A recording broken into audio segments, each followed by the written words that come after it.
3 months after my divorce, my phone rang. A number I promised myself I would never answer again. I was finally at peace. No fights, no shouting, no fear. Then a voice said, "Your husband is in the hospital. Bring the money. Now." Not ex-husband, not his name, just your husband. That moment, I realized something terrifying. They didn't call because they cared. They called because they thought I was still weak. They were wrong.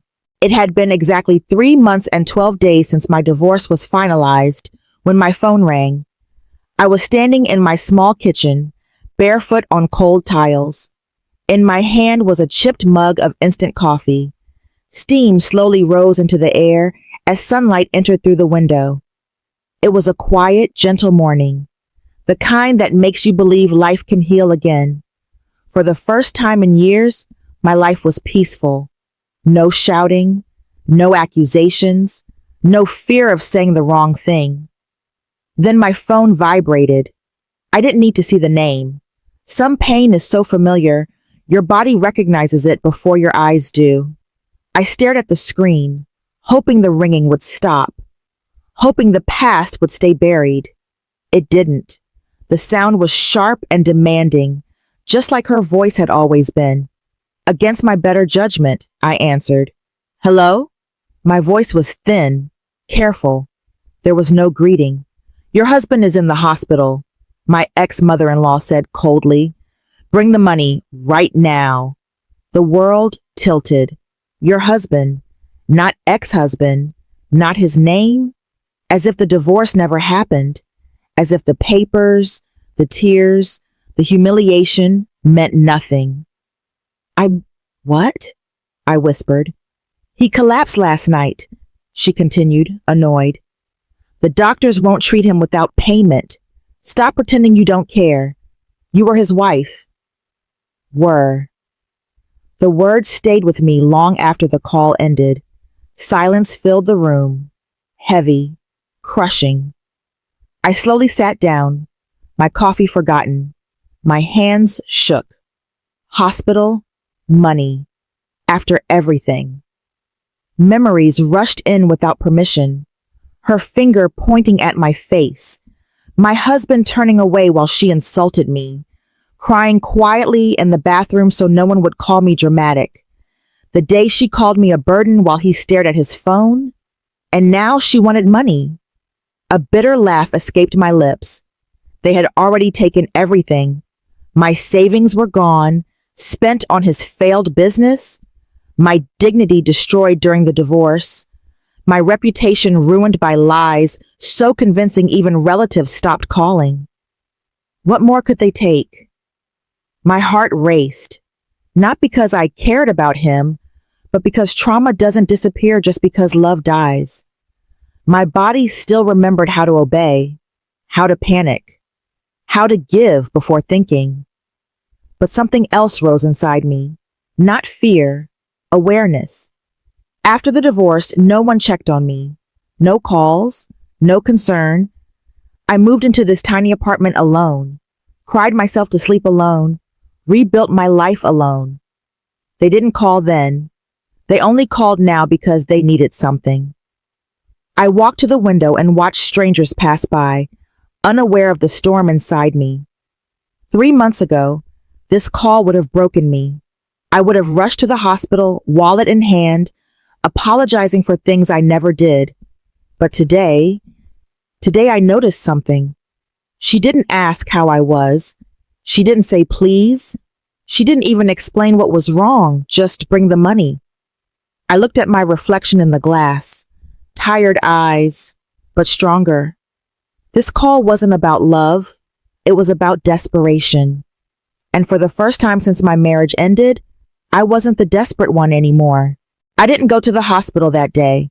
Instead, I sat on the edge of my bed, my phone still warm in my hand, and let the past pull me backward. Because no matter how far you run, betrayal always finds a way to catch up. When I married him, I truly believed love was enough.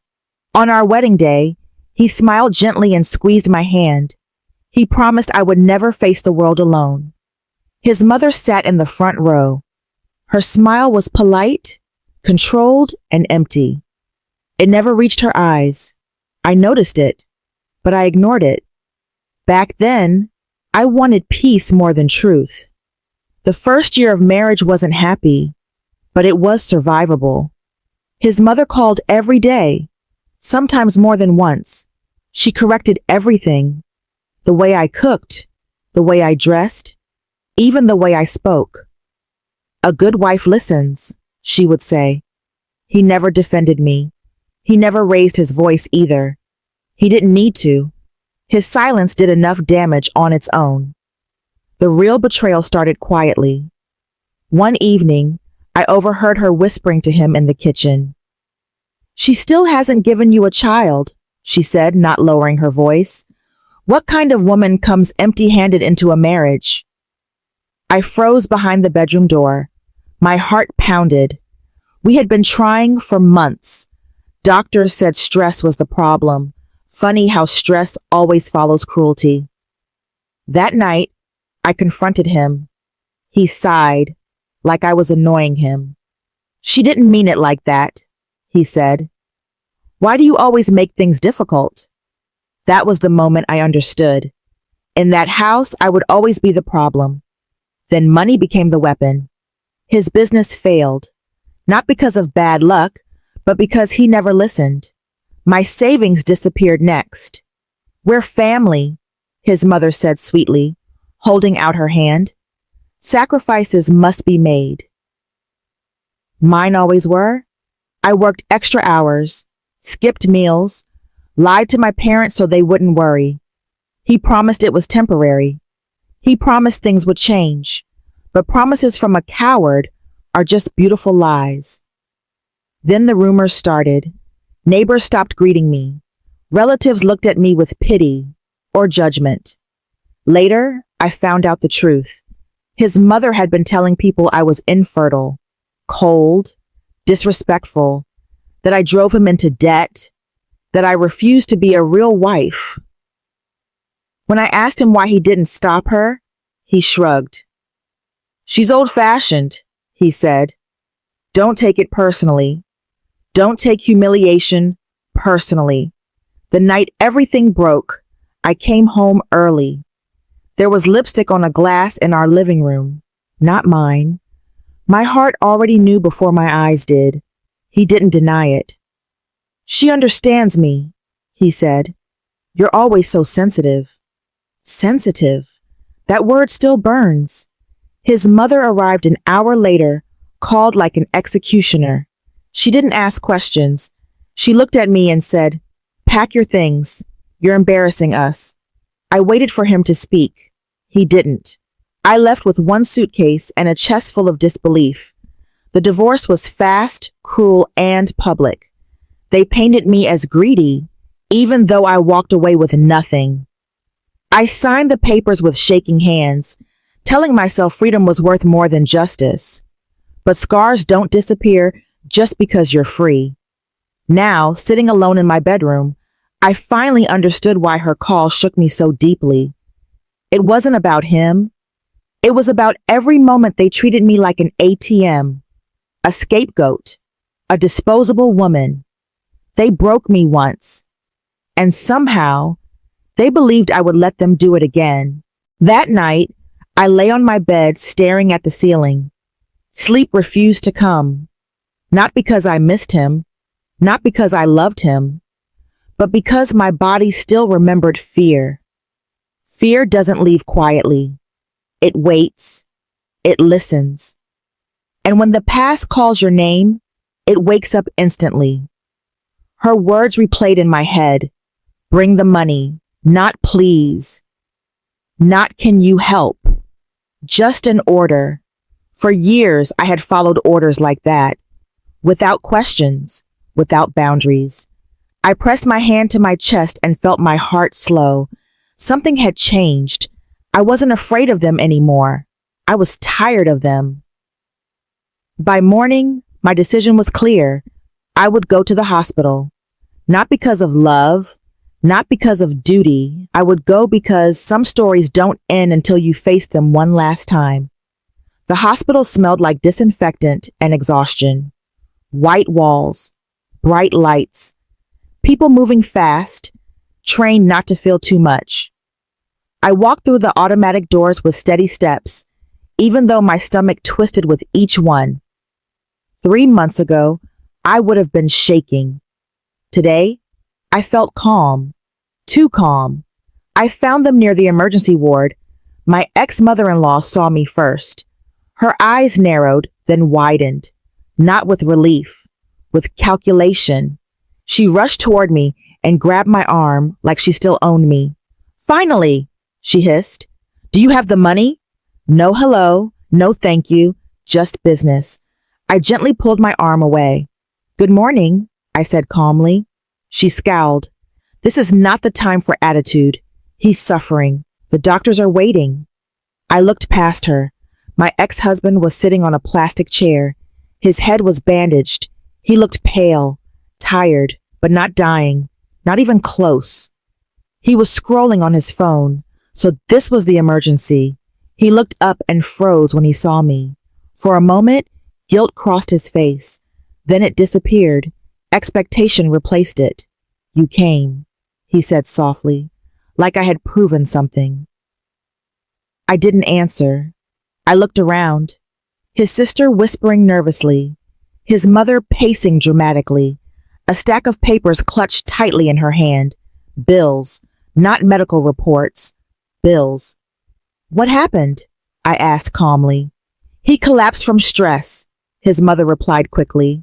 "High blood pressure. The doctor wants more tests. It's expensive." I nodded.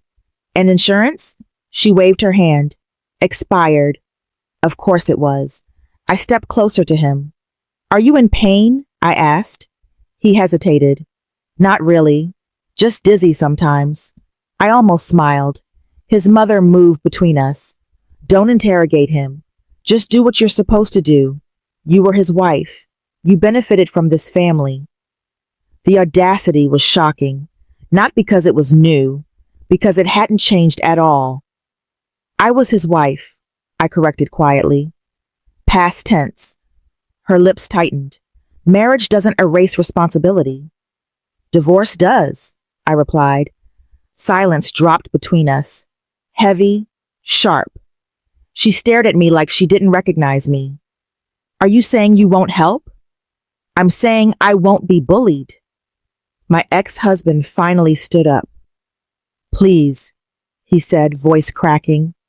"I wouldn't ask if it wasn't serious." I looked into his eyes.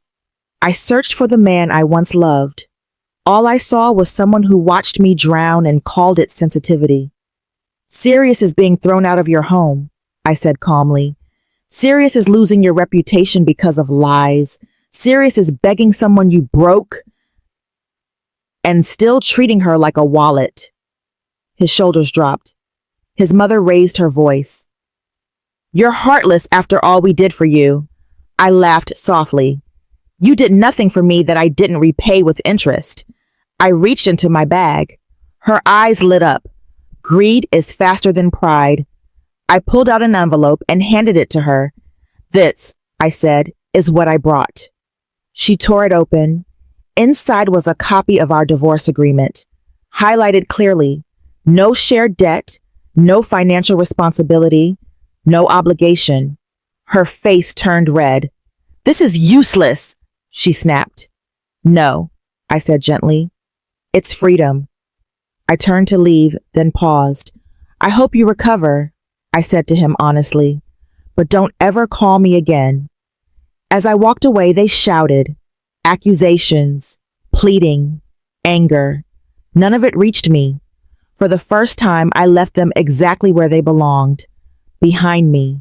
The air outside the hospital felt different, lighter, cleaner. I stood on the steps for a moment and let the sunlight touch my face. For years, I had walked out of places feeling smaller than when I entered. Homes, rooms, conversations. This time was different. This time I felt taller. My phone started vibrating inside my bag. Once, twice, again. I didn't need to look. Panic moves fast when control is lost. I imagined my ex-mother-in-law shouting, realizing her threats no longer worked. The thought didn't bring me joy. It brought clarity. On the bus ride home, I turned my phone off. Memories tried one last time to pull me back. The way she inspected my grocery bags, the way he avoided eye contact when she insulted me, the way love slowly became a transaction I never agreed to. But the memories felt distant now, like scenes from a movie I had watched too many times. I wasn't inside them anymore. The days that followed were quiet. No calls, no messages, just peace settling into corners of my life that had always been filled with tension. I slept deeply for the first time in years. I woke up without fear. I stopped flinching at notifications. Then the stories reached me. I didn't ask for them. They always come on their own. His condition was never serious. The emergency faded quickly. What remained were debts, unpaid bills, loans demanding attention. Without me to carry the weight, cracks appeared fast. I heard the woman he left me for disappeared as soon as money became a problem. Love is fragile when comfort disappears. His mother was forced to sell her jewelry, the same jewelry she once used to remind me I would never measure up. Life has a strange sense of balance. No one rushed to save them, just like no one rushed to save me. One afternoon, months later, a message came from an unknown number. "I'm sorry," it said. "I should have protected you." I stared at the screen for a long time. Once those words would have broken me. Now, they felt late. Regret doesn't rebuild what silence destroyed. I replied with 2 words, "Take care." Then I blocked the number, not in anger, in intention. That night, I cooked dinner in my small kitchen. Real food, seasoned the way I liked it. Music played softly. I ate slowly. No guilt, no fear, no judgment. I thought about the woman I used to be, the one who apologized for existing, the one who confused endurance with love. I wished I could hold her hands and tell her the truth. She was never weak. She was surrounded by people who needed her to believe she was. Months passed, then a year. My life grew quietly. I saved money without fear it would disappear. I laughed again. I learned that peace is not boring. It is priceless. No one raised their voice at me. No one demanded proof of my worth. And sometimes, in quiet moments, I remembered that phone call. "Bring the money." What they never understood was this. The money they wanted had already been spent. On lessons, on freedom, on a future they would never be part of. I didn't win because they suffered. I won because I didn't. And that, I finally understood, was the kind of revenge that lasts forever. After everything ended, life did not suddenly become perfect, but it became honest. There were no sudden miracles, no dramatic celebrations, just quiet mornings and calm nights. I started noticing small things, how silence no longer scared me, how I could breathe without waiting for someone to criticize me, how my body slowly stopped expecting pain. For years, my life had been ruled by fear. Fear of saying the wrong thing. Fear of upsetting his mother. Fear of losing a love that was already hurting me. Without them, the fear faded. Not all at once, but enough. I focused on my work. I worked without exhaustion chasing me, without guilt for resting, without anxiety about where my money would go. For the first time, what I earned stayed mine. I saved slowly, not to escape, not to survive, but to build. I decorated my small apartment the way I liked. Simple things, soft lights, a chair near the window. It wasn't luxury, it was safety. Friends entered my life naturally. People who listened, people who didn't rush to judge. I learned how healthy conversations sound. No raised voices, no manipulation, just respect. Sometimes memories returned, not painfully, softly. I remembered family dinners where I stayed quiet to keep peace. Apologies I made for things I never did. How I used to feel guilty for wanting kindness. Those memories no longer made me angry. They made me proud. Proud that I survived. Proud that I left. One evening, while folding laundry, I caught my reflection in the mirror. My shoulders were relaxed. My face looked calm. I barely recognized myself, not because I had changed into someone new, but because I had returned to who I was before I learned to shrink. I finally understood something important. Love is not sacrifice without care. Love is not silence in the face of cruelty. Love is not proving your worth by suffering. What I had lived was not love. It was control. And choosing myself was not selfish. It was necessary. Sometimes I wondered if they thought about me, if they regretted losing someone who gave everything. But that curiosity faded quickly, because healing doesn't ask for permission from the past. It simply moves forward.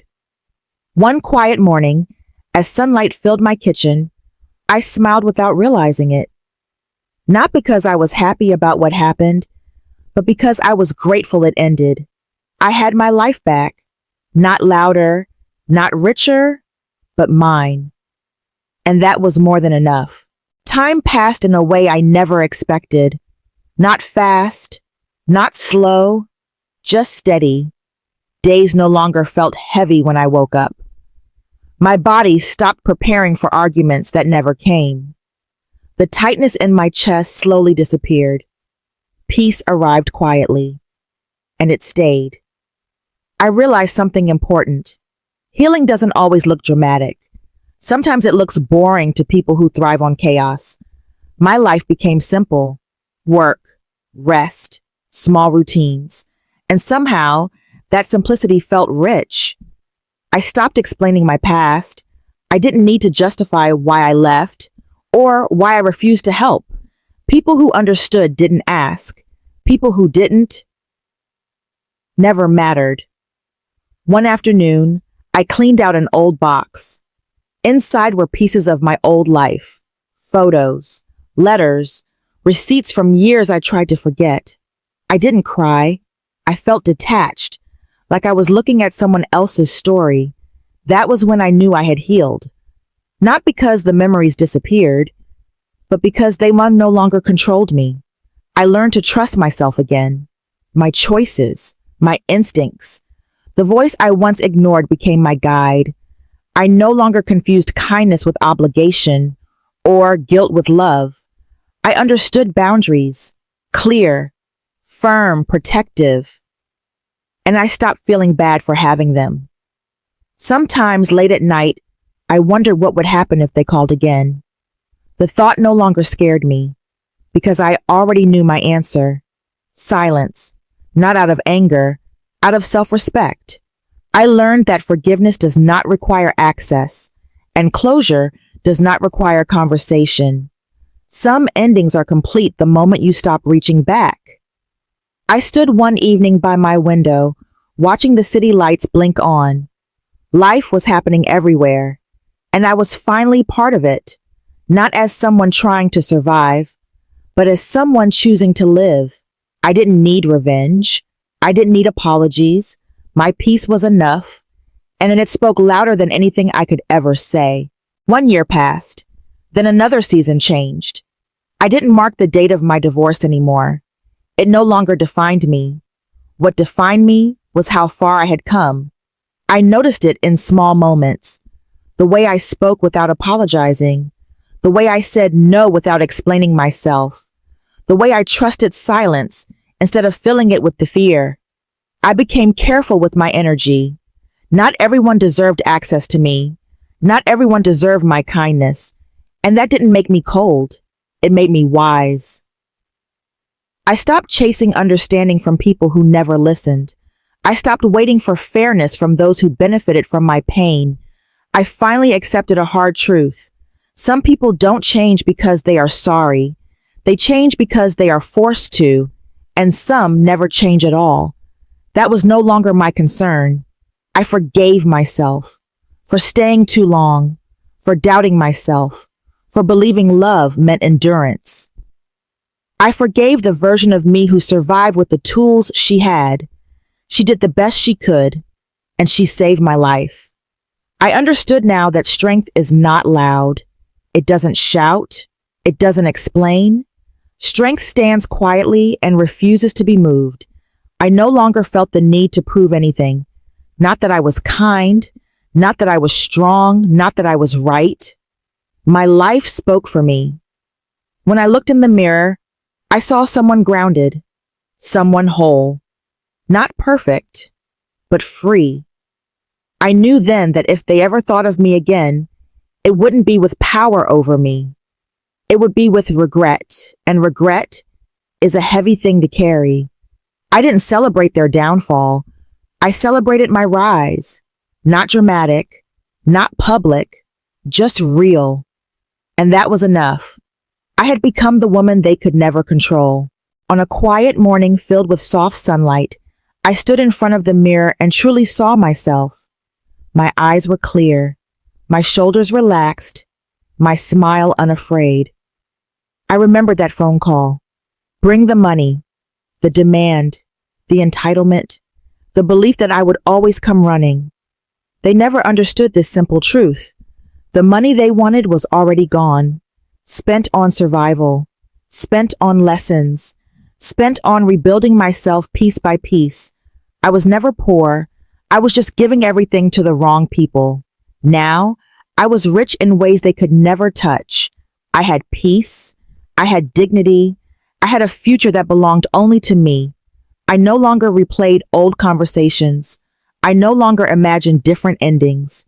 The story had ended exactly where it needed to, not with revenge, not with justice, but with freedom. I learned that walking away is not weakness. It is clarity. That silence is not surrender. It is strength. That choosing yourself does not make you selfish. It makes you whole. I stepped into my day calmly. No fear, no guilt, just certainty. Some doors close with pain, others close with purpose. And when they did, I didn't lose a family. I found myself. For the first time in my life, I wasn't surviving. I was living. And I would never be poor again in the ways that truly matter.